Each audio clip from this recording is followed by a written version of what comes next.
Vio el poste antes de ver a la mujer. Estaba en medio de la calle principal, como algo fuera de lugar.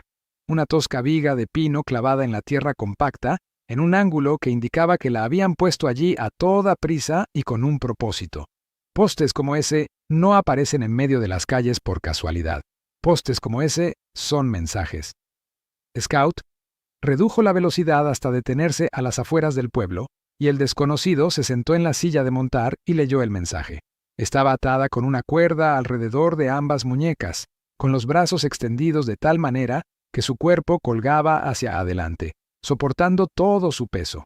Su vestido estaba rasgado en el hombro y manchado de tierra, y su cabello le caía sobre el rostro en oscuros enredos.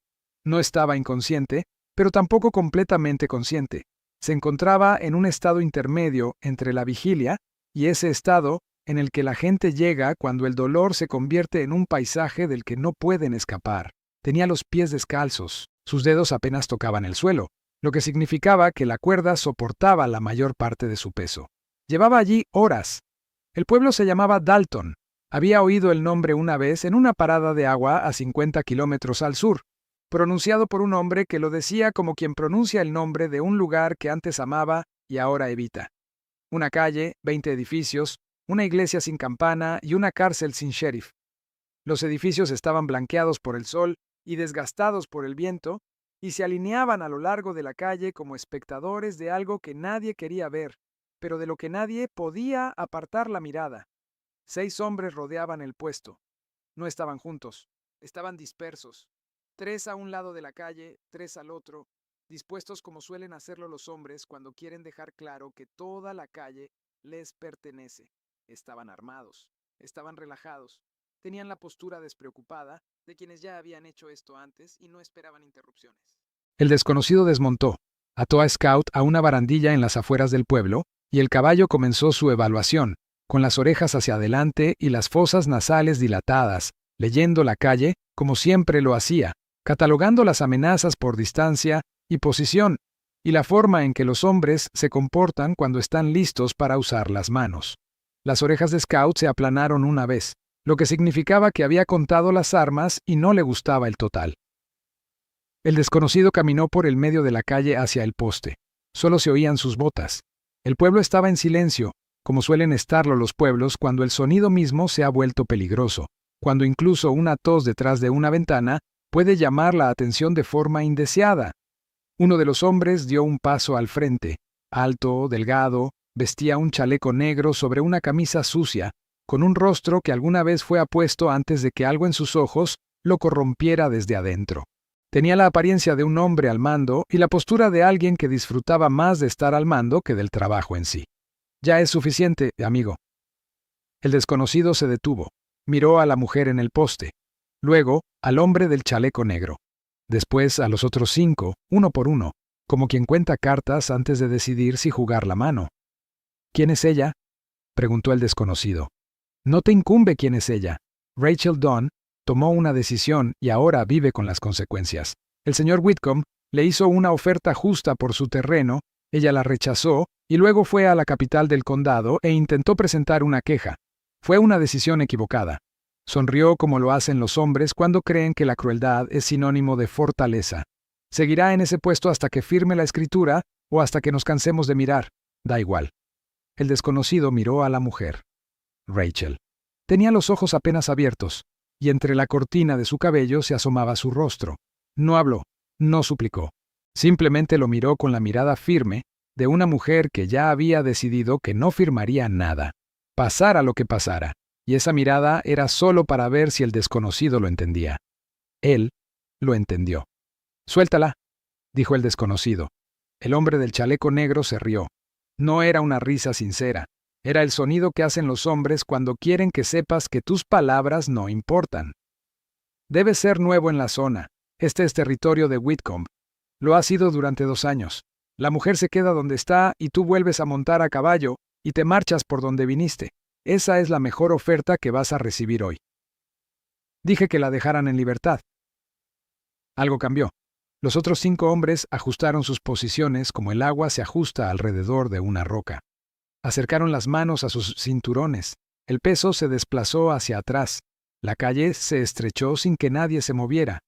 Señor, somos 6 contra 1, y esa mujer se va a quedar en ese poste aunque tenga que clavarle las manos. Ahora, dese la vuelta. El desconocido no se dio la vuelta. Observó la cuerda. Era una buena cuerda, atada por alguien que sabía hacer nudos, pero el poste estaba clavado a poca profundidad. Podía ver la base, donde la tierra estaba suelta y fresca. No llevaba allí mucho tiempo. Lo preguntaré una vez más, dijo, y luego dejaré de preguntar. El hombre del chaleco negro puso la mano sobre su arma, pero no la desenfundó. Algo en la voz del desconocido había introducido un cálculo que antes no estaba presente, un precio que el hombre intentaba sopesar. El desconocido permaneció inmóvil en medio de la calle, con el sol a sus espaldas y las manos a los costados, esperando como siempre, con la paciencia de quien ha aprendido que la mayoría de las batallas se ganan en el instante previo a la violencia. Una puerta se abrió tras él, una voz femenina, mayor, cortante como un hacha. Emmett Kane, acaba con esa mujer ahora mismo, o por Dios, te juro que enviaré todas las cartas que tengo al gobernador territorial, al alguacil federal y al periódico de Abilene, y no creas que no lo haré, porque ya les he escrito y están en mi cocina esperando una razón. El desconocido se giró. Una mujer estaba de pie en el porche de un edificio que decía Dalton Boarding House. Tendría 60 años.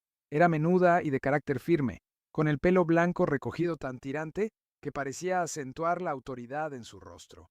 Sostenía una escopeta como las mujeres de cierta generación la sostenían. No como un arma, sino como una opinión que quería expresar.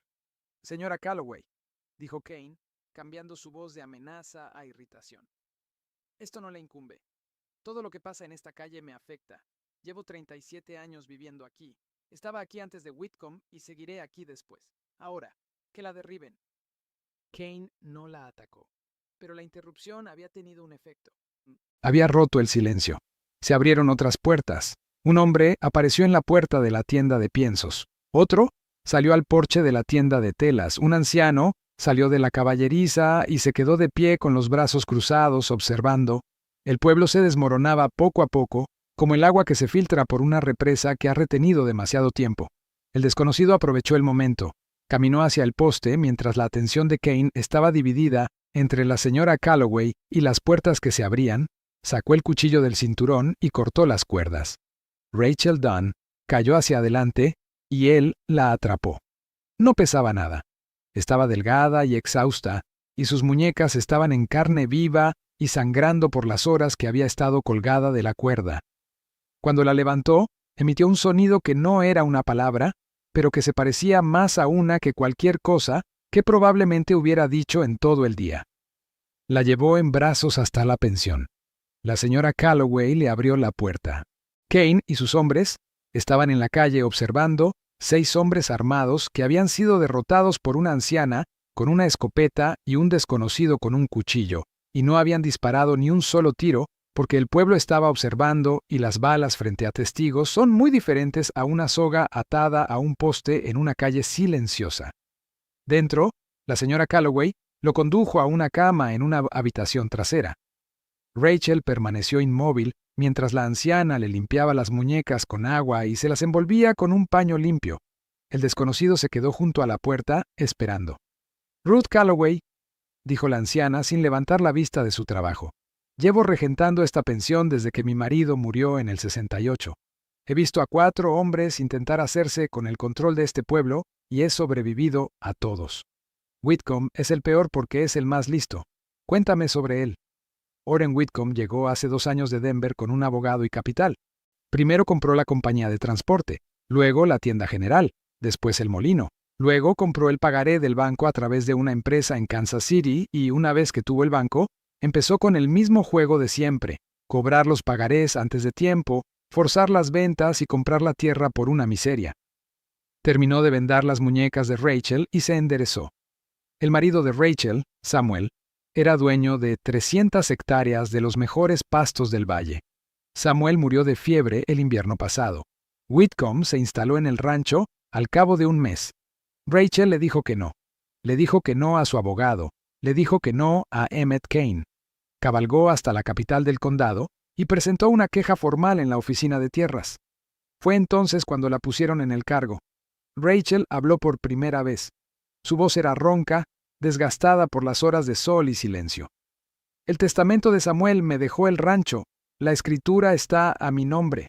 El abogado de Whitcomb presentó una demanda alegando que la transferencia fue irregular porque Samuel le debía dinero al banco. Samuel no le debía nada al banco. Pagó la deuda 8 meses antes de morir. Tengo la carta de liquidación. Tengo todos los recibos. Están en una caja fuerte bajo el suelo de mi cocina porque Samuel me dijo que los pusiera allí. Hizo una pausa. Samuel me dijo muchas cosas antes de morir. Una de ellas fue que nunca confiara en un banco que se vende a un tercero. Hombre inteligente, dijo el desconocido. Era el hombre más inteligente que he conocido. Simplemente no tuvo suerte. Cerró los ojos. La caja fuerte, si no han destrozado la casa.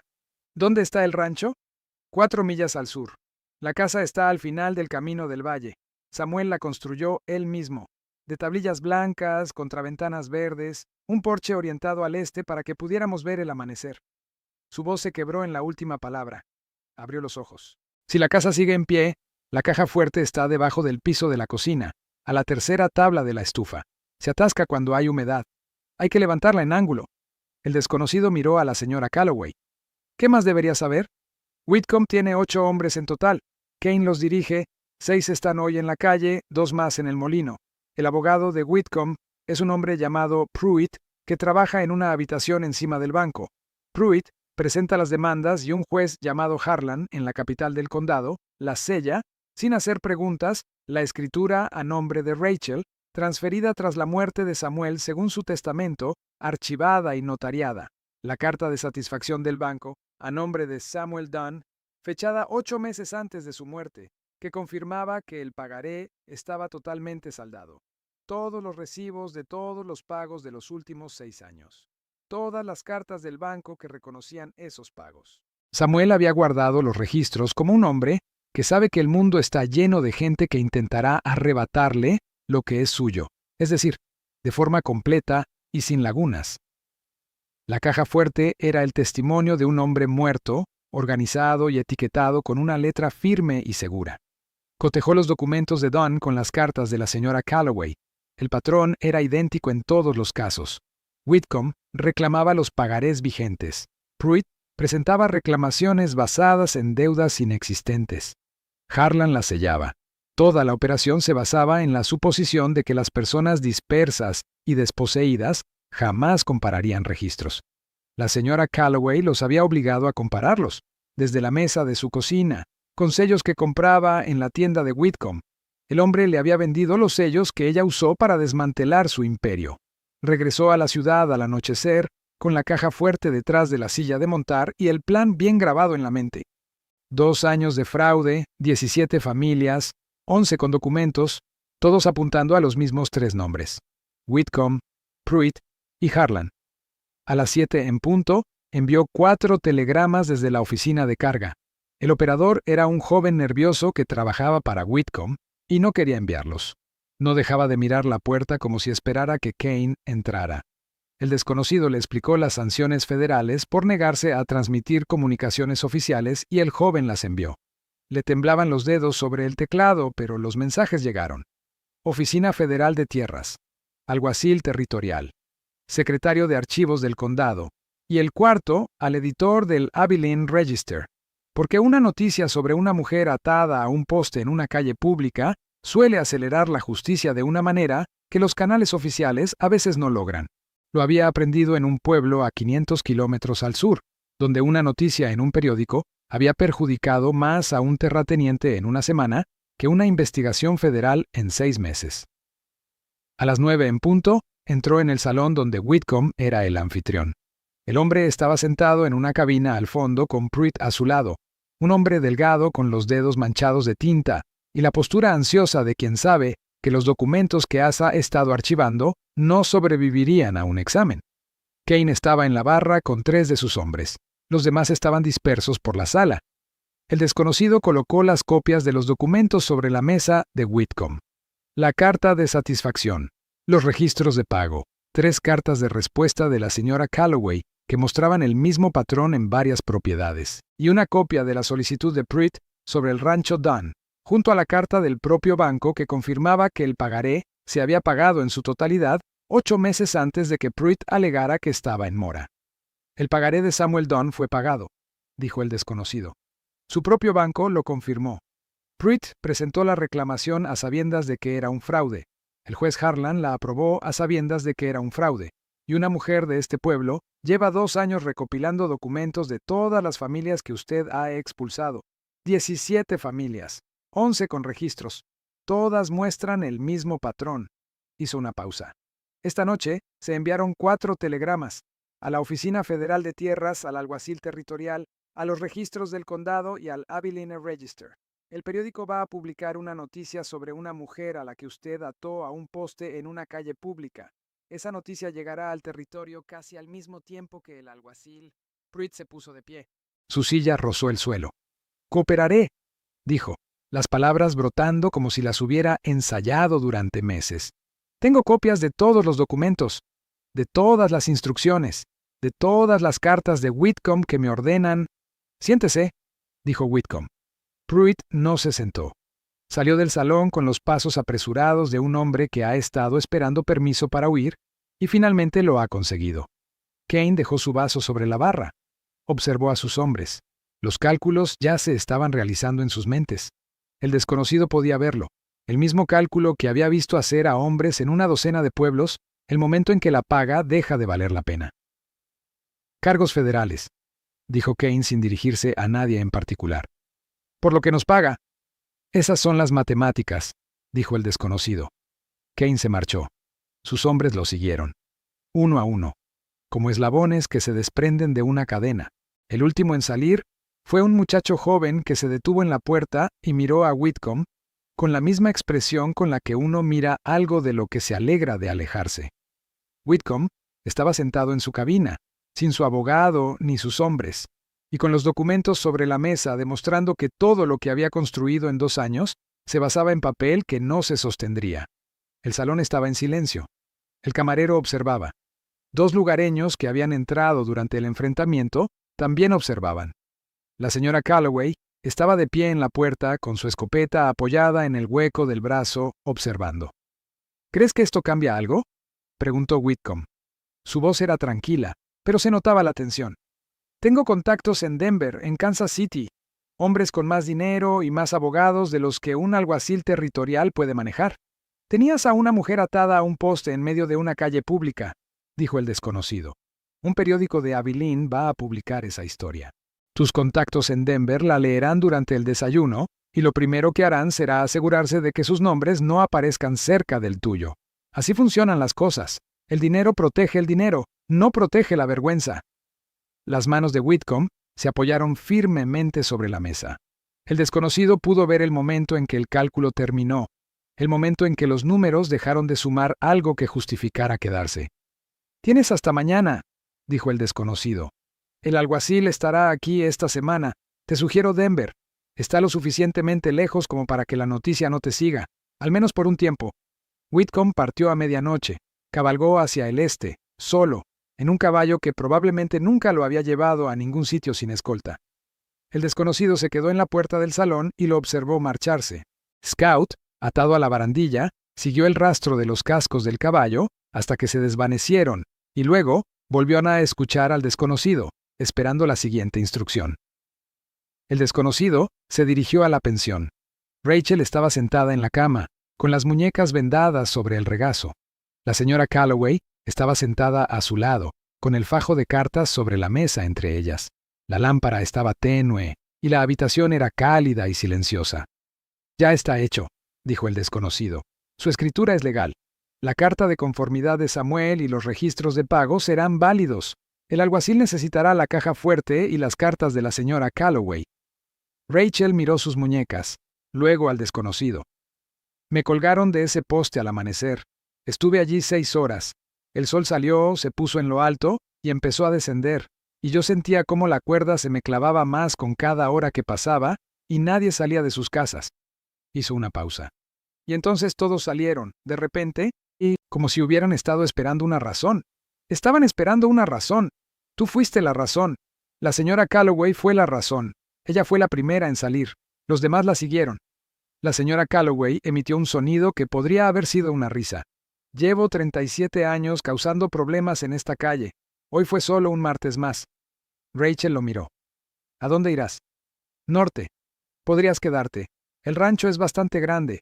Samuel siempre decía que le vendría bien un par de manos más. Lo agradezco.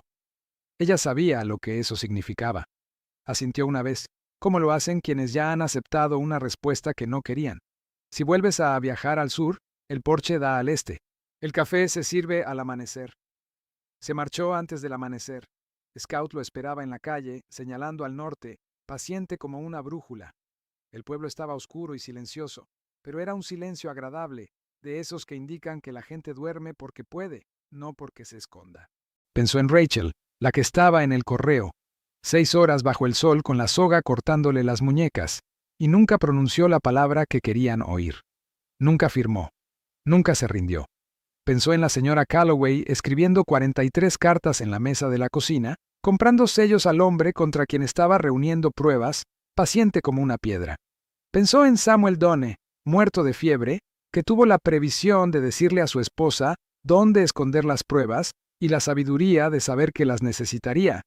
Scout adoptó ese trote pausado que cubría kilómetros sin apenas anunciarlos. El camino se dirigía al norte a través de campo abierto, y las estrellas se desvanecían en un cielo que apenas empezaba a recordar que podía ser azul. Detrás de él, una mujer con las muñecas vendadas dormía en una cama en lugar de colgada de un poste, y una anciana estaba sentada en su cocina con una escopeta y un montón de cartas, preparada para lo que viniera. Si lo encontraste aquí, si Dalton es tu primer viaje, el comienzo te espera. Ambas historias están en la descripción. Míralas. Vuelve. Dime en los comentarios qué momento te impactó más. 2 palabras. Eso es todo.